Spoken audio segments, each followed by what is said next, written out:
There are a lot of people these days that are down and, well, laying in the trenches. Are you disqualified? Coming up next on Pastor Bob Daly.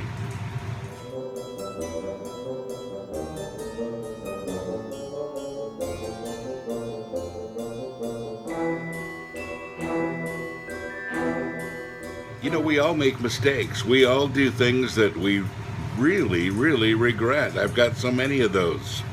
If I were to give you my list, you'd be surprised. Things that if I had to do over again, I'd do almost anything to get to do it over again. And you say, well, Pastor Bob, all of those things have made you the person you are today.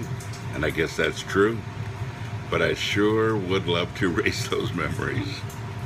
You know, folks, that's kind of where we all live. And it's really great to make mistakes and learn from them and realize that, you know, there are things that we've done that, you know, we need to not repeat, and we learn as we go.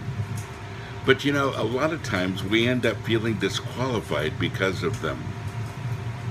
And the church makes us feel that way sometimes as well. We make mistakes and they pull us out of ministry, and they say, well, you just need to think about what you've done, and you need to kind of be in a little timeout. But you know, God doesn't have timeouts. He just doesn't. Paul said you were running a good race. Who cut in on you? You know, who made you stop running? He said, get back in there. Guilt, false guilt, that feeling of disqualification, all of those things are not good reasons to stop running.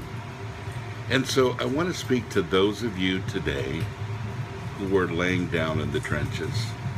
Those who have stopped running, walking, crawling. You've just stopped.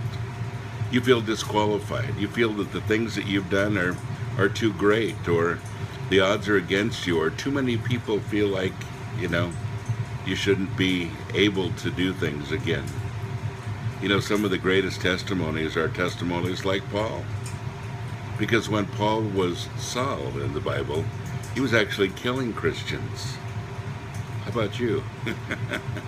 Anybody on that list? You see what I'm saying? And yet God saw his potential and chose him. Spoke to him personally through a burning bush and said, I'm calling you. He said, first of all, why are you persecuting me?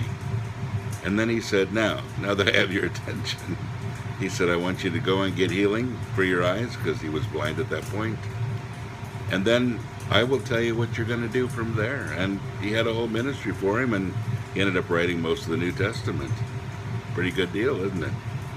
But you know, if God can do that with Saul, he can do that with you. And folks, sometimes we don't understand when God is making a Paul out of a Saul. But he wants all of us to be Paul. He wants all of us to come through, get to the other side, and get back to work. You were running a good race. Who cut in on you? God bless you. Have a great day.